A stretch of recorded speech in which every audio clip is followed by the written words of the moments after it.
Welcome to Who Knew. We are fans of the current series of Doctor Who, and here we discuss our likes, dislikes, and insights into the modern regeneration of the show. Subscribe, review, and listen to us on iTunes and Stitcher, or our YouTube channel, youtube.com/WhoKnewPodcast. All our episodes are on WhoKnewPodcast.com. You can leave comments there, or email us at WhoKnewPodcast@gmail.com. We also have an Instagram and Twitter account. Tweet at us at WhoKnewPodcast, and find us on Facebook. Hi, this is Eugene. Let's introduce ourselves. Hello, this is Auburn. Hi, this is Kelsey. Hi, this is Frank. Hello, I'm Josh. Hi, I'm Heather. Hi, this is Brian.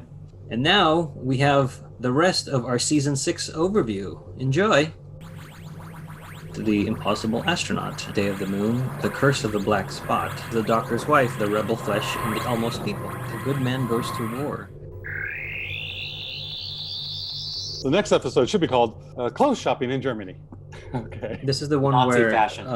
The Doctor returns to Amy and Rory, and then we meet Mel's for the first time, and then we go into Nazi-occupied Germany, and there is a Tesselecta going around punishing war criminals, and Mel's regenerates into River Song as we know her. Shellhorn Mel's. Shoehorn Mel's. Yes, Mel's. that's it. Yes. And that has bothered me from the moment I saw the episode for the first time to every rewatch. So I think it's safe to say that's not going to rectify itself in my soul anytime soon. No. Yeah, and this is, I think, what I was remembering from, like, why is there's a big split or a break between two parts of the season, and this is one where I think it was Allburn that said, hey, we had these great ideas about who River Song is. Let's take time during this break to kind of fix it, or just something. It just felt like this is the way to do that. They were able to do it. And I'm not saying that is fact. I'm just saying that it feels like this is what happened. Total retcon. Yeah. You know, changes the continuity so it works now. Yeah. And it's also another story that seems just there to prop up the Tesselecta. Yes. Just like the Rebel Flesh was there to prop up doppelgangers. I think this episode is more about River, and they may have put the Tesselecta, they didn't know where to put it in the history of all these different episodes, and they said, oh, this one could work. And they put it in, and they were able to fill it in a lot easier or better seamlessly. Tesselecta didn't bother me. It felt very Doctor Who-y to me. Right. I'm okay with it. It's just how it gets used. But I did like some of the, banter and the acting and the between River and the Doctor and that whole interplay. So overall, I like the episode. I didn't like the title like everybody else because it really is not about Hitler at all. However, the one moment that Rory punches Hitler is pretty great. Yeah. We could have used more moments like that. Oh, yeah. More punching Hitler. Yes. They are basically at this point, like we've been saying, they're trying to shove a feature-length story into a 40-minute episode all the time. Also, they're dealing with Americans. We don't need that little preamble at the beginning. We need this part fleshed out and explained to us. Yeah. You could argue this is more than feature length. I mean, this is the basis of River's entire existence, is that she was trained to kill the Doctor. It needed more showing of that. Almost, not the first time we meet her, but maybe the second time we meet her, she's already in prison. Yeah. Like, it's been the most important thing that they've been keeping from us, and there's whole movies about sci-fi chicks being trained from birth to be assassins and like really, and, I haven't seen any of those. No. And we don't get any of that. Like she goes to a doctor's office and kills a different doctor. Terminator, Sarah Connor style. Phase 1. It's her trigger word, Doctor. It's an honorary title. Stop! It's an honorary title. Right. My favorite part of the show is watching her becoming unbrainwashed, watching her turn into the River we know in those few scenes where But it happens so quickly. It does happen so quickly, but I think Alex Kingston pulls it off. She does, but imagine how beautiful it would have been for like a longer character arc. Yeah, I agree.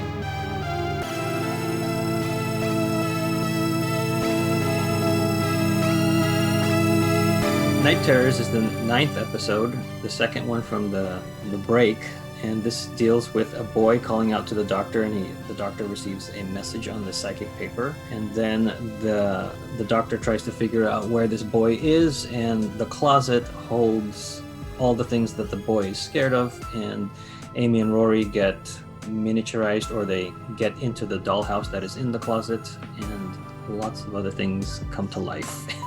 I like every part of this episode that doesn't have anything to do with the dollhouse. It's an okay standalone episode. I think that Tensa has been underutilized. Yes. And I'm still saying that the doctor who is Ruth is a Tensa. And I think that would explain a lot and help a lot with the storyline. And Heather, you had a great explanation for what the Tensa is. The wishes from shooting stars. That was cute. That was I came up with that. Yes, you did. Well, you know. And also, Night Terrors is the episode that we had 2 guests on, Monica and Nate from Temple of Geek. So it was kind of serendipitous that they, as parents, came onto this episode dealing with a child. So they brought a different perspective, which I greatly appreciated. Yes. I mean, I just imagined the child was Tony, my cat, and no, I'm kidding. But what I'm not kidding about is that I actually liked this episode. The dollhouse part actually, now, even though I said earlier, any part that doesn't have to do with the dollhouse, I liked the dollhouse elements better than I did on first viewing. Because the first time I saw it, I was like, why are they in this like fake plastic room? And then I was like, oh, it's a dollhouse. And this time I went into it knowing. And I just love Matt Smith with children. I don't think I've ever said that on this podcast. So Nope, this is on record the first time you said it. Yeah, so one or the other. So I'm just gonna, put that out there in case anyone missed the first 126 times. So there we go.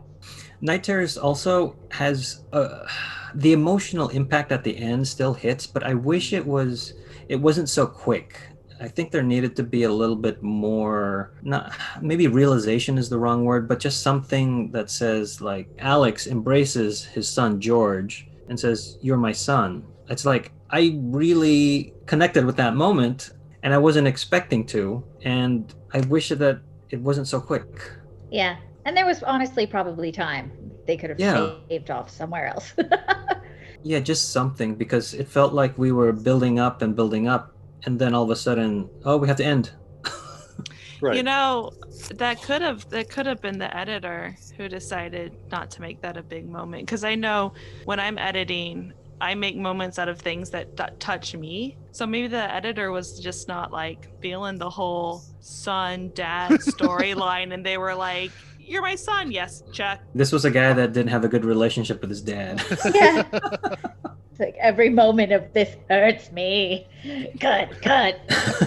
More dolls, yes. But I truly think on the whole, though, this was kind of like a nice little breath of fresh air in this season. I kind of felt the surrounding scenes, shots around that bit, like the slow motion when he's running down the stairs past the grown dolls. Some of it seemed kind of awkward. Like they kind of chose the best moments of some so-so footage. I would wonder that, I don't know if they had the footage to make that any more of a moment. Part of my job as an animation director is to create the most interesting looking shot you can by hand, and then you do the shot, as opposed to pointing a camera somewhere and hoping you get something that looks good. So I saw that shot and I was like, that's what you came up with? But maybe that's just what they could do in the space, the physical space that they had with the cameras, or like maybe in the moment they thought it was great, or they thought like it's going to be in slow motion, so it's going to look great. And then they get it back and they watch it in slow motion and they're like, oh, well, this is what we got. And I think I'm coming from the fact that there wasn't a lot of breathing room for me to like take it in. Like I get that he came up with that, but then right after that, they're all happy in the apartment, and then the mom comes in. I think that's what I'm referring to as too quick. Yeah, there wasn't much denouement at the end or anything. It was just kind of like she kind of comes in and kills the high. Yeah.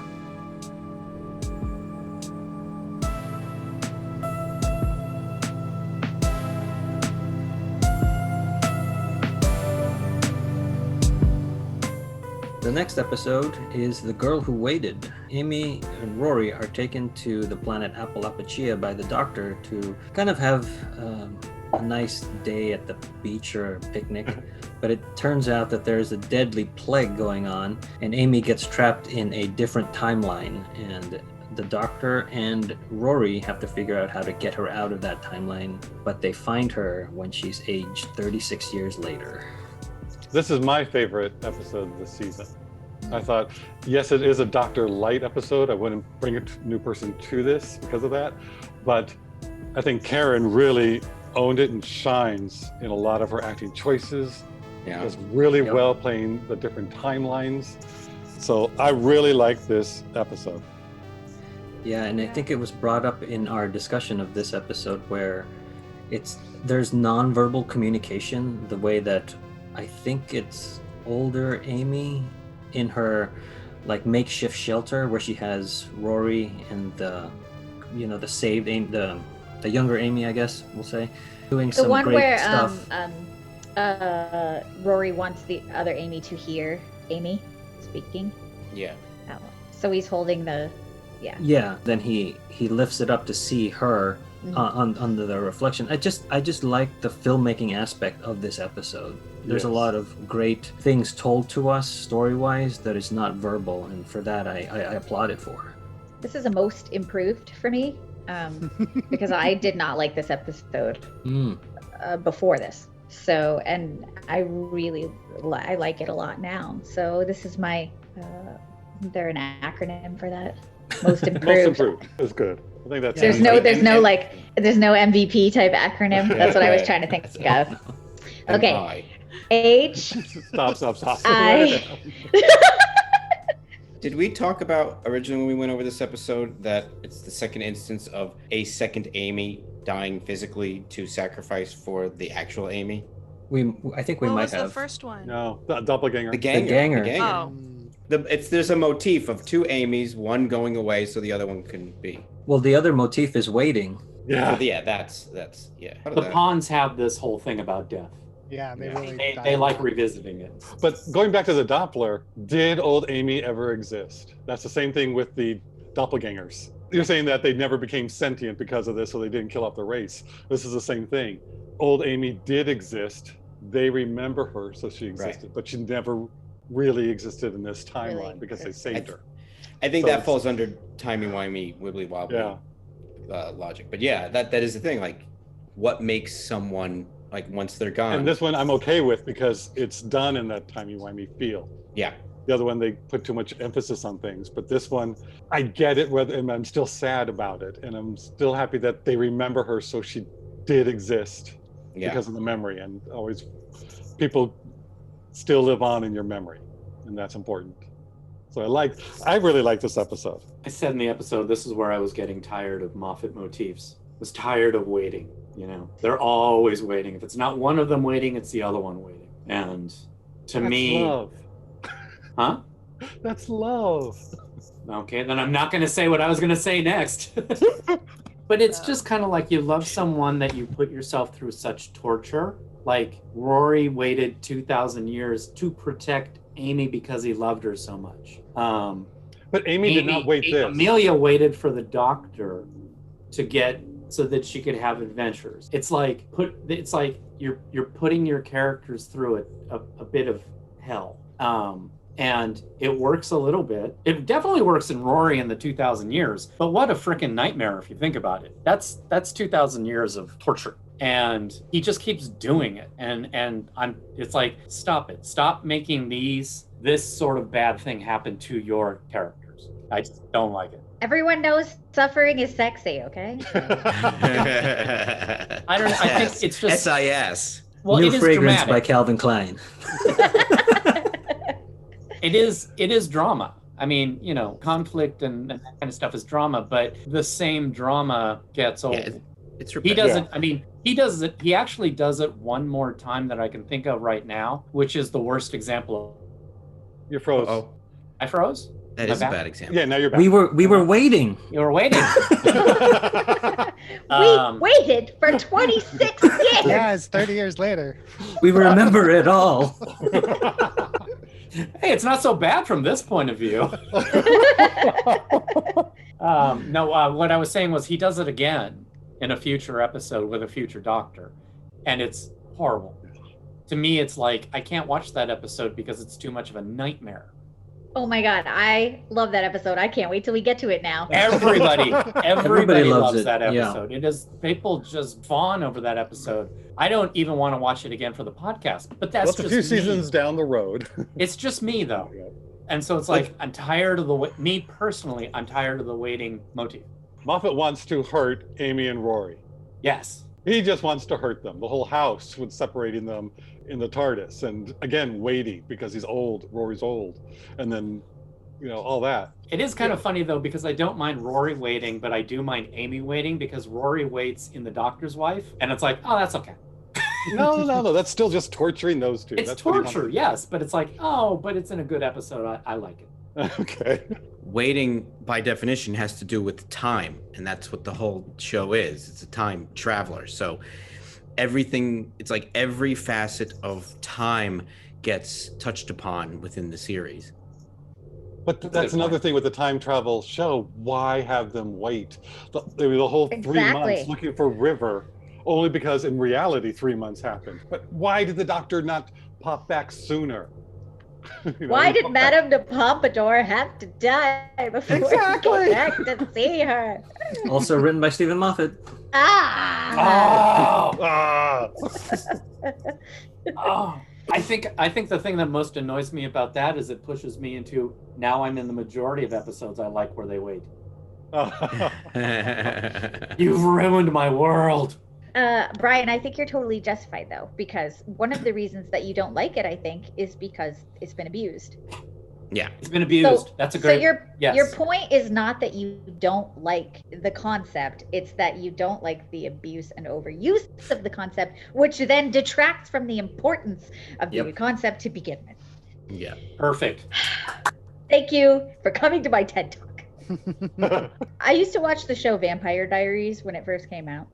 Angsty vampires in high school, obviously. Hot guys. But the problem is that everyone kept dying and coming back to life.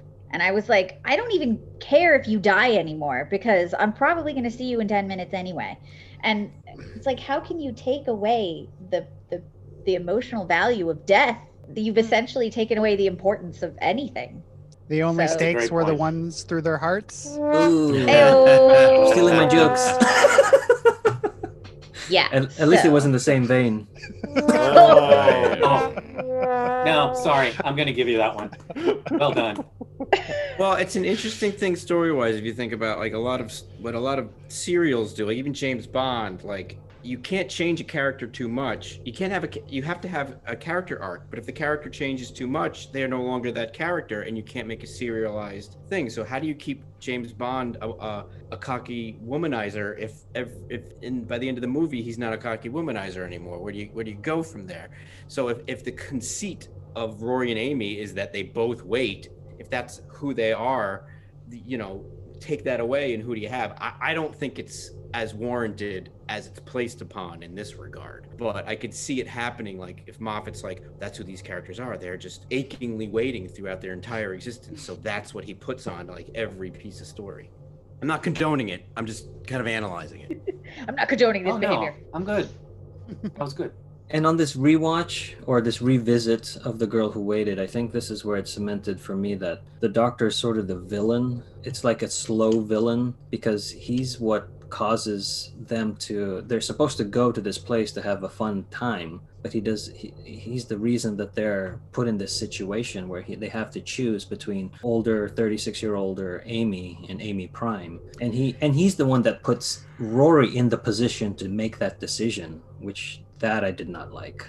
Would you say he's the antagonist though? I don't know if I feel he's an antagonist. I'm It's saying like personally, story-wise. Story-wise, it boils down, he's the impetus of what goes wrong. Just like in the next episode, the God Complex. And then all the way back to the Impossible Astronaut and Day of the Moon, he's withholding information. He's doing things that villains do.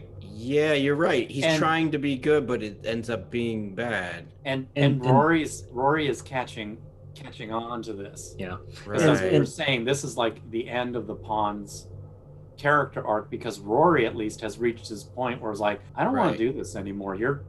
This is not good. It's the class of the path to The path road to to hell is the road to hell is paved with good intentions. Like Yeah. he's sort of, some of his 10th Doctor is coming through where he thinks he's so not perfect, but like he thinks he can always win, that he just barrels forward and then steps in it. And that's why I wanted that falling down moment where he's like, "Oh, I have good intentions, but they're coming out negatively." That's what I wanted from this. Okay, Like that, Eugene. is that the moment you were just talking about, where whoever it was way back when said to him that death, look at what they've done, they've all become soldiers. It was not Thanos. It was Davros. Davros said to him, look what everyone who loves you turns into a soldier of death, or something like that. Right. Yeah. But okay, Eugene. Yes. I don't know if he's really a villain. I could say the antagonist, but I don't know if villain's the right term, because in the classic, the Doctor would do things like this and everything would be okay because we didn't have the same structure that we do now in New Who of the emotional aspect of a lot of it. Oh yeah, I It's like we understand tell that. stories differently now. So I think the Doctor may not have changed, but the way that we're watching it and telling the stories have changed. And you know, this is only coming from rewatching this for the podcast. Like the first time I watched it, I was fine with everything. Right, And I right. think it's because, like you just said, Moffat, or about the classic, Moffat loves classic Who.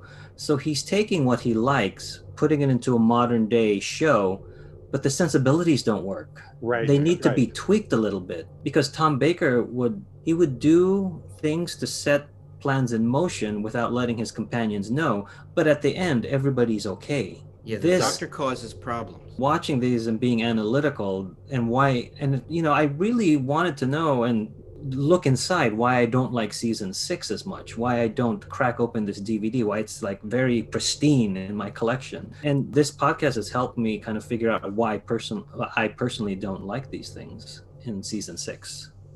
With him and Amy, there's something ingrained in there because he keeps coming back to Amy, you know, because she's Amy. You know, he comes back again after this. It just sort of, that, you know, they cross the line with some of that. And that's why I think you're totally right, Eugene, in that it's not the same sensibility. It's not the way that you're telling the story now. That needs to be altered if you're going to keep that type of Doctor going forward. It's the difference, like the villain argument that's the difference between a villain and an antagonist. Is a villain can mostly always be the antagonist, but an antagonist isn't always a villain. Yeah.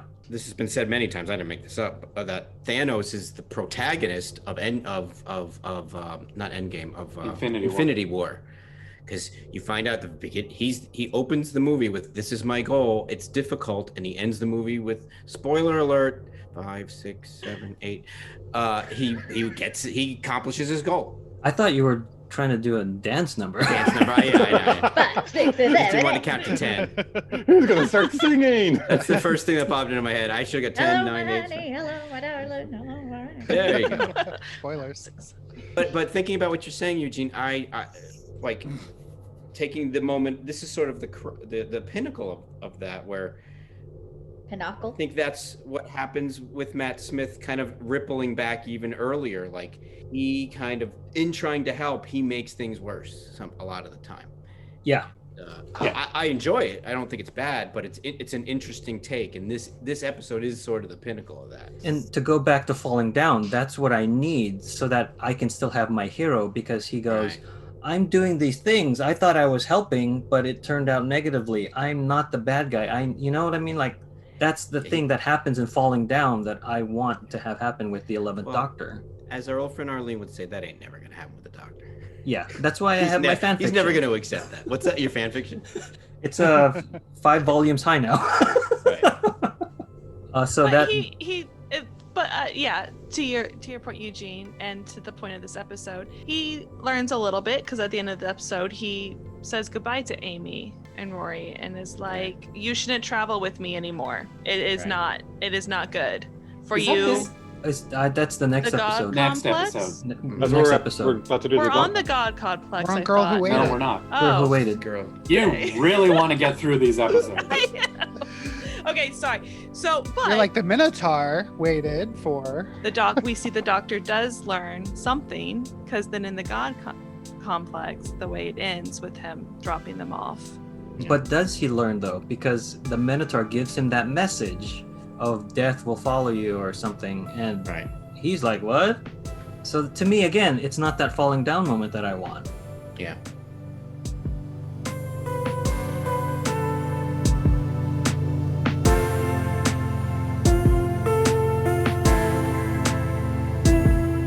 The next episode is the God Complex. Is the Doctor, Amy, and Rory are trapped in a hotel with a bunch of other people, and there is a Minotaur seeking after them because of they have to break their faith. The thing that they fear the most ends up becoming the thing they worship. The God Complex is another episode that we had a guest on, and that was John from Podcastica, so that was great to have him on board, and he really likes this episode.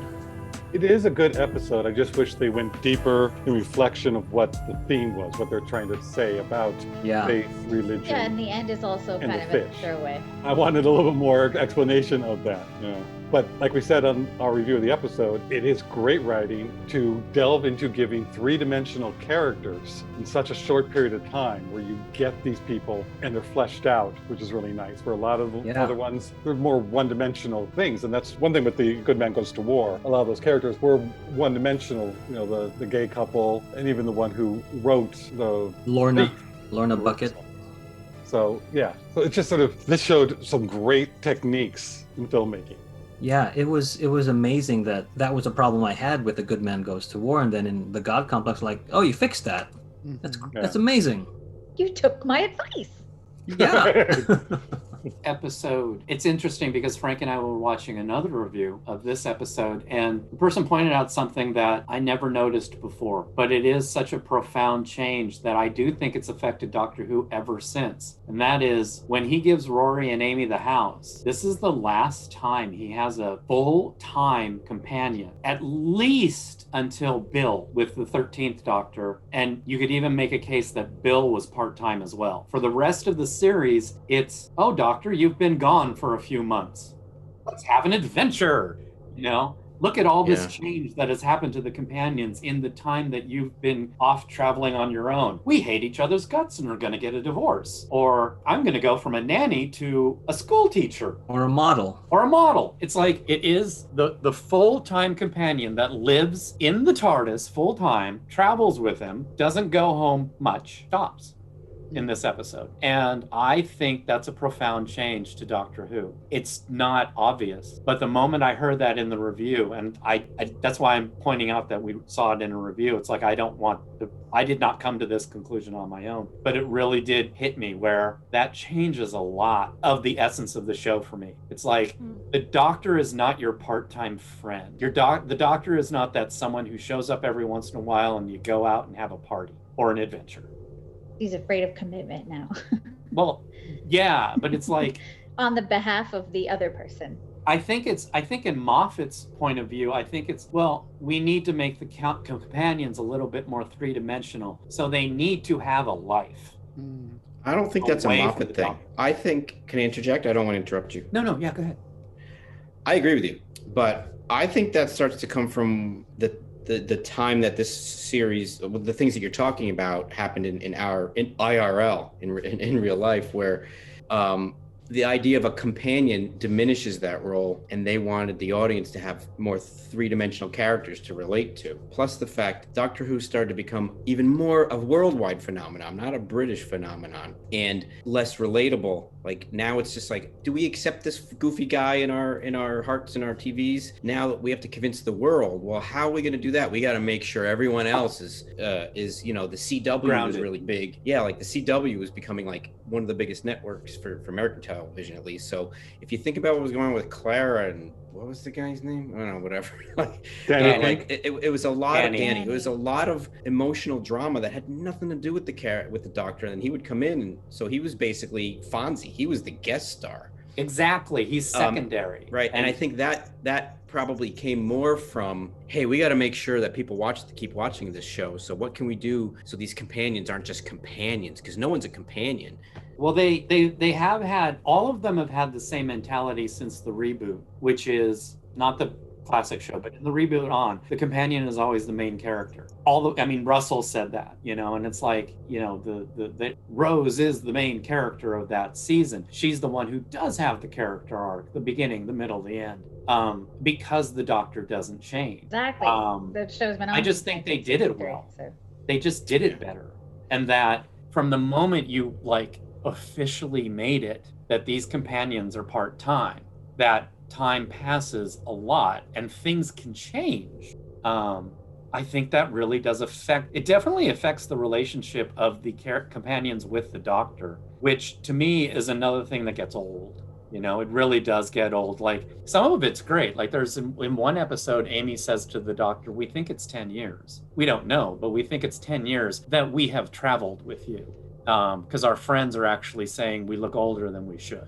But their friends are seeing them, and you could even go, it's like, I'd love to be able to figure out when that part-timeness, if it has ever stopped. Because even with the 13th Doctor, her companions are getting into trouble for being away with their normal lives. And it's like, I can get that point in this day and age. We want more contact with Earth. We live in a society where it is so easy to communicate with anybody on the planet. So why wouldn't it be you'd be so easily able to visit people on Earth? But it fundamentally changes the show. I think it's difficult to write, and I think the Russell era did it. And this era, it's the beginning of strains. I think one of the reasons Russell did it better or differently, and why we think it worked, was because their family, friends, acquaintances were accepted into the storyline. Well, no, if you think about it, I think the difference is that the families and the friends back on Earth are still and always are supplementary characters. I think the only one that would ever really cross that line is Wilf.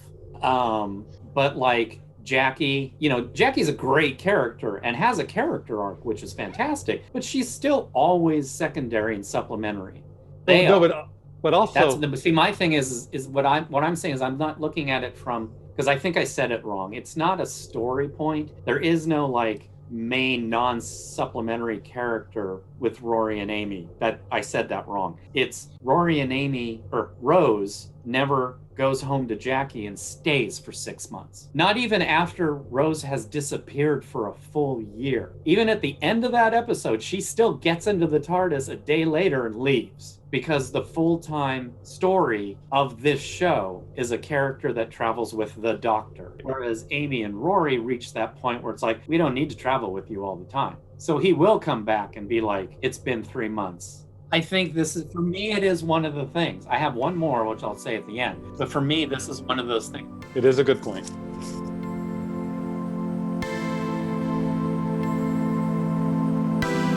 So then the next episode after the God Complex is Closing Time, where we come back to Craig Owens and the Cybermen. This is the companion light episode where the Doctor is with Craig and he goes to work with Craig and goes to the same workplace with Craig. And Craig has to deal with being alone with his new baby, Alfie, while Sophie is away on a trip. Yes, because the Doctor in this episode is the 200-year-older Doctor. This is the Doctor right before his death, and so he's doing his rounds. Yeah. So when he sees Craig, we know that he is just about to go back to Lake Silencia. And you could say that you could say that this episode only exists for him to get TARDIS blue envelopes. And the hat. The Stetsons are cool. I like this episode. I like the deeper episodes in general, but this season I like the fluffy ones. I felt that this episode is great, but its placement in the season is off. Awkward to be right at the end like that. It should have come earlier. Yeah. It should have had more of an emotional impact of the Doctor coming to terms with being killed. Right? Yeah. This should be even more. This farewell tour should just blow our minds. Exactly. Yeah. Mm-hmm. We should get a season where he visits an old companion every episode.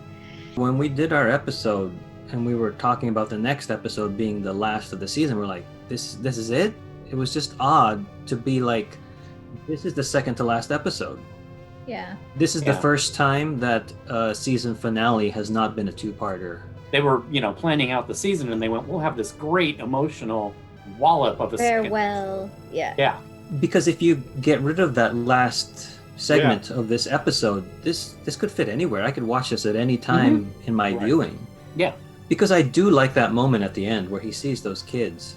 Right. Because, Doctor Who is a kid's show, so he sees his audience as he's about to basically die in his mind. I enjoyed that, and the impact that has on those kids. They had that report at the end. I mean, you are right. There are two different stories being told. The Craig fun story that could be told anywhere, and they could have been a complete episode on its own. Because when I think about Closing Time, I think of the main story, which is with, the whole fun Cybermen silliness. Which is, I think, that's been the refrain of the criticism of this season is just the unevenness, the disconnected. Like Closing Time, yeah, I think it's really funny, but then that moment with Craig turning into a Cyberman, but it is overshadowed by his love for his child. It's just a lot of stuff to make that last emotional turn to the Doctor's farewell, to even that phone call to the Brigadier. It's a lot of emotional turns to take to get us to that mindset of the Doctor is facing his death now. It's hard to make all those turns. Yeah. How is it that we have the same amount of time for an episode and pretty much the same amount of stuff going on, I would say, as always, but they're not taking enough time on the emotional beats? I think with this series, with series 6, because what we've pointed out with so many episodes kind of containing one thing that's needed to continue, like an arc that's better planned, you might have been able to more efficiently tell the story of maybe the Silence and the Gangers together or something. It's a matter of efficiency with having to take so much time to set up the Tesselecta, to set up Gangers, to set up the Silence, to set up like all of these different and Melody Pond being River. Like there's so many, like we've said, little pieces that unless you're very, very efficient about making those connections, you end up with things that feel long but are short, or things that are short but feel long. And it's very difficult. We don't know what's been cut out. A lot of times scripts are written, everything's on the page, but in editing, you have to see people go through things that are not written. So you can't just have someone barrel forward with this happens and this happens and this happens. You need things to play out in a certain amount of pace. And otherwise it feels rushed or you kill an emotion. And that pace is usually silent, so it's not on the page. Well, this scene is now perfect. It took longer. It took 3 minutes longer than it was written to be. What 3 minutes do we have to cut out? And that very well could be a lot of what we talk about isn't in the show. For all we know, the editors are saying the same thing when they have a drink after work that we're saying. And there's a great show on the cutting room floor as a result. I think one of the things that leads me to believe it is more like pre-production is, I think, a few parts. Eugene, you mentioned scripts changing or shows getting reordered a little bit because they were written for a different Doctor, a different season, and then getting kind of retrofitted into this. The God Complex would be the one it was written for season 5, and then they moved it to season 6. Oh, okay. That's the only one? Okay. Oh, Doctor's Wife was season 5 as well. So you throw 2 of those in, all of a sudden now you have 2 episodes that you don't get to tell your story weave your other story into. So it seems like a lot of things kind of happen, like a lot of little things might have happened that just built up to this what we have today.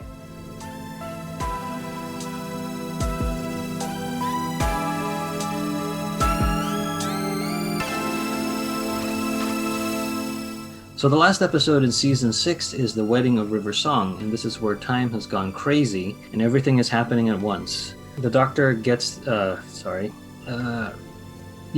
it. I mean, there's just too much going on. Everything is happening at once. Yeah. Everything is happening. That's River's here, Madame Kovarian's here, the Silence is here, Amy, Rory, Winston Churchill, Meredith Vieira. Yeah, everything's going on. Charles Dickens. Pterodactyls. Discuss. Madness. I did not like this episode. I thought having one episode to try and wrap it all up led to a lot of confusion, complication, contradictory information. The whole idea of, River breaking the point in time. Does she remember doing that or does she not? Because we have the Doctor and River talking on Lake Silencio saying, you don't remember this. moment, because the other river on the sand doesn't remember it. But then later on, she's talking to Amy, going, it was really hard to lie and say I didn't know anything. So she does remember it, but then she didn't act that way in the first episode. The way the character acted was she didn't know this. She slapped the doctor going, what are you doing?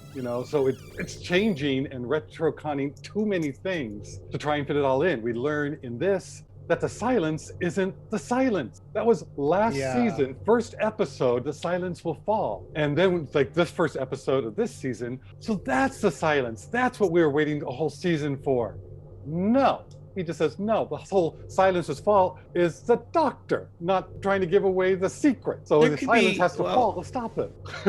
That's what they say that in this. So then what are the other silence? Why did we even bring them in? It's just so confusing. It's just a coincidence. There's just two bad guys with the name of Silence. It's not a coincidence. Well, the bad guy of Silence. We're tricking you. We're tricking you. It's not leading you down a path. It's not putting in little Easter eggs for you to find in the second viewing of it. It's we're going to trick you again knowingly. And that's what maybe not so much trick, but we're gonna change it. This is where it's kind of. I think that's even worse. the writing of the season got out of control, and they were suddenly in a hole that was too deep for them to dig out of. And it could also be, each episode of the season seemed okay, but it was when they looked at the season as a whole, starting to write the finale. See the problem. You see that it's like, wow, we really did not make an easy way out. It's Swiss cheese. You can see all the holes when they finally put it all together. Yeah, and it's now two seasons, and we still don't know why the TARDIS blew up. Come on, Moffat. Wait, are we ever gonna find that out? In a throwaway line. We do. I really liked that twist in this episode. I liked the twist that oh no, the silence aren't the aliens in suits. The silence is the doctor's death. And I liked that being the twist. And I think that I was okay with that being the twist because they had already changed who the silence were from the first, from season 5. It got changed at the beginning of season 6. So I'm like, oh, okay, throw it off. How did it change? It became the monsters. Right? It's no longer what was it before then? The silence isn't a race. We didn't know what the silence were going to be. It was just the silence will fall. Mm-hmm. And then we're introduced to a race called the silence. And to me, that's where it changes. It goes, we're now explaining what we have from last season. You've waited a season. Now we're bringing this term in again. So specifically, this is the silence. This is the silence that'll fall. When the question's asked, and then it gets changed again at the end. And then at the end, it's a song. Switch. It's like, no, we're messing with you because they bring it back to the silence later on. Okay, spoilers for later on. The silence destroyed the TARDIS. They silenced the religious cult, not the silence the entities that look like that in the suits. Right. They're just people who joined the silence. Yeah. It's like Madame Kavarian's sect who were the silence. Right. She's a shoot-off of the silence, which was a religious order. The idea is they had an idea of, silence will fall. Let's have that be the thing, and we'll figure it out later. Then they figure it out. It's going to be these aliens. Then they figure it out. Well, it's not in aliens. These particular-looking aliens, which we've only seen as the silence, are only part of it. You can be human and be silence. And then it's the silence is the doctor's death. We're changing it again. So it's not. Don't forget though. Because it's not set. They're just changing the river. They're changing their whole stream of what their thinking is. Because everybody knows it's this, so we have to throw a curveball into it. Also, not don't because forget they though. Thought of it ahead of time. Don't forget though, the original The Silence Will Fall was literal. Rory and Venice getting into the TARDIS, silence fell. There was no sound at all, and he was looking out, going, "Well, that's strange." But it was like, silence will literally fall, literally. And then they changed it and changed it and changed it and changed it. So that's what was disappointing to me. Because it changed too many times for me. It's like you never explained why it went quiet in Venice. And I think it would feel better again if it felt like an honest progression that they had intended to make us think one thing and honestly switch it to something else. True. But it feels inauthentic. It feels like they didn't know what they were doing and they're just coming up with random stuff every episode to make it fit. If this was season 1 and the whole overall mystery of season 1 was Bad Wolf, and they go, oh, it's just some graffiti that some sort of like street artist did, and then Bad Wolf becomes an actual literal wolf, it's a werewolf. Oh no, that's not it. And then Bad Wolf then becomes a boy crying Bad Wolf. You know, it's like, that's how I sort of take it. If they had done it differently, I would see how it can be a good plot twist. I'm in the middle because I like it, but I also feel it feels improvised. But I like, and I think what Auburn said, I just wish they kind of I smooth it out a little bit, but I still enjoy it. Yeah, that's why I throw in this Bad Wolf comparison, because I'm like, I can see both ways. I like that Bad Wolf comparison though. Very. Because it's kind of what they're doing with the silence, except silence is literal, meaning a thing, and then silence is meaning the absence of sound. It's a lot. I think what happens is we've been sitting here during this whole episode making fun of the reconning that Stephen Moffat has done. But it's just, if this wasn't the 100th time he has possibly reconned something, I probably wouldn't even bat an eye. Like Melody Pond, Amy, River Song. Yeah, the angel. Oh, well, don't even. Yeah, that's where you will hear a different tune from Josh when we go talk about that episode. Like when we're talking about season 6, the whole thing of finding out where Amy is, Melody, her baby, and then the other thing of the Doctor's death.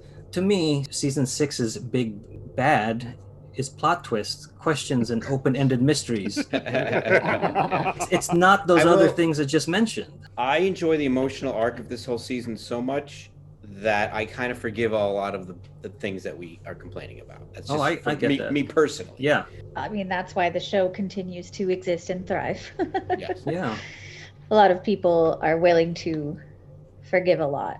The emotional arc and a lot of the cool fun stuff. But because we do like the show at the core. Yeah. And ultimately, a lot of people might not have even thought about most of this stuff because that's not the purpose of watching the show. That's the purpose of having a podcast about watching the show. And dissecting every little bit. And as someone who, like I've said before, this series didn't really grab me the first time watching through it, but I've enjoyed it much more rewatching it again for this, because now I know kind of more what to expect and I can enjoy, the things that are enjoyable in each episode. For sure. So if anyone didn't like series 6 or season 6 at the time or hasn't, revisited it in a while, give it a second chance because, it's not too bad. The last point that I wanted to make earlier, and it is more of a, what does season 6 mean to all of Doctor Who? To me, well, one of the things is companions become part-time. It becomes a little bit too American. And then the last one for me personally is, this is the beginning where things start to change, where I don't like a lot of the characters. I just don't like them, especially the second half of this season. I don't like the episodes because I don't have anybody that I want to watch more. In Night Terrors, I don't like the father, I don't like the son. God Complex, I don't like anybody. Not even Rita. She's a nice gal. Okay. And it just kind of continues and builds on this, where the series is trying to be more adult, I think, and it just turns into companions you don't like, companions, friends that you don't like. Yeah, there's no Jabe. Exactly. Yeah, there's no Jabe, and there's too many. There's too many Adams. Jack. There's too many Adams, not enough Jabes. I wouldn't go that far. Ouch, but you see, I would, because it continues. It goes on it goes on for so long, where it is oh God, more with this. It's not as fun. I really kind of wanted to say that season 6 is not a breaking point. That's too negative. Demarcation?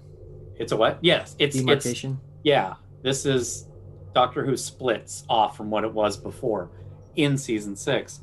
The heart begins to go away in this, and it continues so much so that there could possibly be a future main character of the show where the episodes have no heart at all. Nothing, no heart at all, until you get to a big speech. And all the episodes just exist for one main character to give a big speech that wraps up everything into a nice little bow. And it's like, this is your heartfelt moment. And it becomes episode after episode after episode.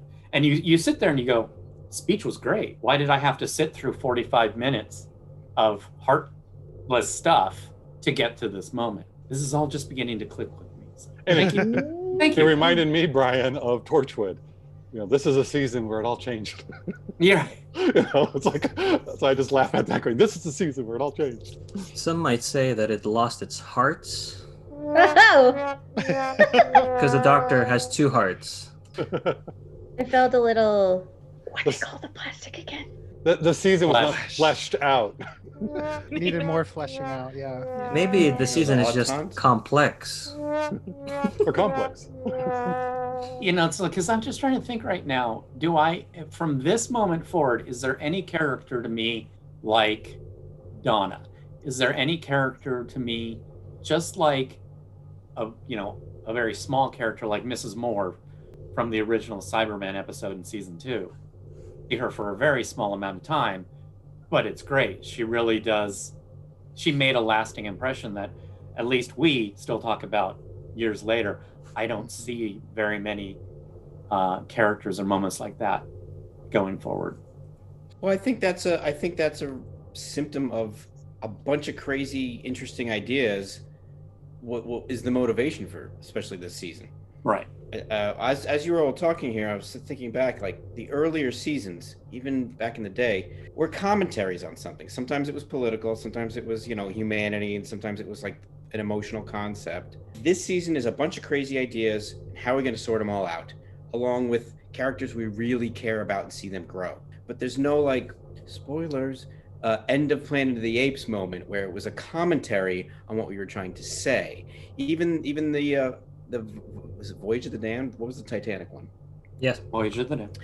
Even as silly as that kind of is, there's some commentary on the way people are treated in there and people's dreams and stuff and what ends up happening. And I think that's what this season doesn't have. It's solving emotional issues that our characters have been going through, but there's no commentary, which is sort of what Doctor Who sort of always was. It was like, you humans, see how you're such hypocrites, or in some fashion. And as we've been saying, this season is a bunch of crazy, interesting ideas.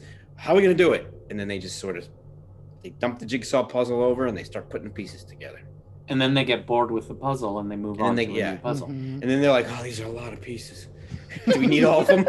Let's throw those out. But that's the thing, I think of like what am I? Oh gosh, what is it? When it's just the Tennant one when he's on in the shuttle. Midnight. Like people, the way you treat people, and being paranoid, and is it you or is it them? It's very Twilight Zone and Rod Serling, which is it? I always forget. Serling. Rod Serling. Yeah, Rod Serling, where there's an ironic point to this story, and this season doesn't, except for The Flesh, which they didn't end up doing well. Except for that storyline, this season didn't really have any of that. It was very self-referential. I think not only good science fiction, but good storytelling tries to do that, Josh. And is, I think you nailed it. Like, there's not really, like, what are the takeaways from this season that a child should not understand, but a child should, at the end of it, that should be kind of deep down. Like, that's the power of story, is to put those moral tales into your head so that when you face a decision later, you have those that background to rely on to help you make a moral decision, because the doctor would do this, or like in that situation my heroes chose goodness, chose love, chose not oppression. Even our I'm sorry. No. So I'm just you really nailed it, Josh, for this season. Like, that is what's missing, is like this connection to the deeper stories and the bigger questions. Yeah. Even our favorite episode where we have the two Amy's, the older Amy and the younger Amy. That's one of my favorite episodes from the season. But we don't feel good at the end of that. we don't feel good with the outcome, even though the outcome was a positive outcome. So whereas when you see this, the centurion who waited 2,000 years, like that's burned into my brain, that story. You know, it's such a romantic story. Or, you know, some of the other things where the doctor says, you know, everybody lives. What was the quote from season 1? Empty child. Dr. Dances. Yeah. Yeah, when he's dancing, for once, everyone lives. Like, just that's the theme. Or when he sacrifices himself, or Rose does. Like you said, like, my hero, like, I learned this moral tale from the doctor did this, even though it might have been a screwy way to get around it. Mm-hmm. And even though I said a few minutes ago that the emotional core of the season I love, it's because I'm in love with the characters. I think that sort of goes with what I've been saying. This is the loss of our hero, because there's no morals to be gained from the season. He's just trying to figure out, why does he die? When's he gonna die? You know, and then Amy and Rory are starting to outgrow him. You know, like you were saying. It's interesting. I find it very interesting, but I think that's why, to your point, Brian, that's why it doesn't ring. It doesn't have the resonance that the other seasons have. And the one pedantic nerd thing I will say, which I probably said when we talked about that episode, is like, why the Silence wearing suits? Like, just why I mean, is that they look thing? very handsome. Okay, look so good. no complaints over dapper. here. Because they rated a Men in Black. Exactly. They rated a Men in Black facility. Because they look good in them. They make them look good. All the girls Brian, go crazy for a sharp dress Silence. Okay. Watching these, you know, the whole season, I like certain episodes more. I like a lot of things more than I did before. Seeing it again with fresh eyes after years. So that, I think, hopefully, you'll appreciate some more of the episodes coming up that we're going to be doing. Yeah. Oh, I can't. This is a changing point, like you said. I agree with you. But hopefully now, knowing that and seeing it, and time passing, we can enjoy the next couple, you know, seasons. I am hoping for that. Okay. I'm not desperate. I mean, I don't think. I think it will happen. Like, I'm not. You know, it's like, oh yeah, God, I hope it happens. No, I'm not really doing it that way. I do feel that watching future episodes, because now I really like the 11th Doctor way more than I did this go around than the first go around. I mean, I really liked the Doctor by this point, but now, you know, I'm watching a totally crazy episode, Wedding of River Song, where it's just crazy and going, that's like the best Doctor moment. You know, there's just little moments where it's like, he's the perfect Doctor. So I'm kind of hoping that helps me carry forward. Brian, these words from your lips, they're so beautiful. Brian's just a Tenza. Don't. No, We replaced my him. dream dust. He's Okay. I will say, even though I don't know my big dissertation before off of what you just said, those are much simpler stories. This show's been on a long time. It just makes sense that they kind of had to expand and grow beyond it, figure out, because you can only do the same note so much. So I'm not saying this is a good answer for what they should have done. More just an observation of what happened. What I'm saying about that one-upsman thing. Yeah. Mhm. Yeah. How do you? A lot of shows die that way. Yeah. Jumping the shark. Yeah. It is weird, because I've like this discussion that we've had for almost 3.5 hours is it's kind of like Moffat. He was a kid in a candy shop, but if you're a kid in a candy shop and you get every piece of candy, you're gonna have a tummy ache by the end of it. So it's like some of these ideas needed to be left somewhere else. Doctor Who season 6, woulda, coulda, shoulda. Woulda, coulda, shoulda, didn't. Yeah. So that wraps up season 6. Stay safe. Thanks for listening, and we will see you next time when the future becomes the present. You've just listened to an episode of Who Knew? Our wonderful theme music is by Michael Grady, Find him on Facebook at The Universe Explodes.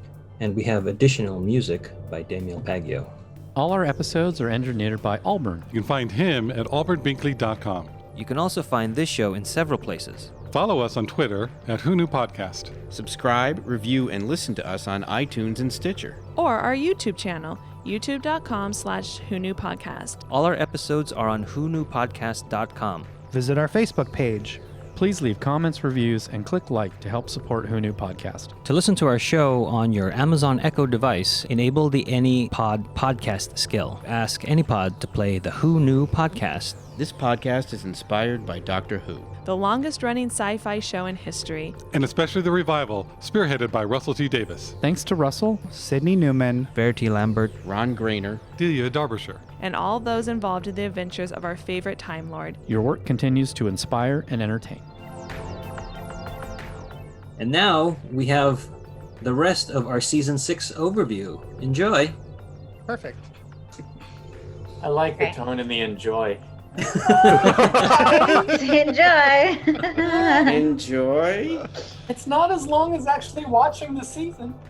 Oh, to my left, I have Josh. I have nobody to my left. I was over here making noise because I didn't know we were doing something official. We're not. No, we I don't aren't. think we are. No, I think we're good.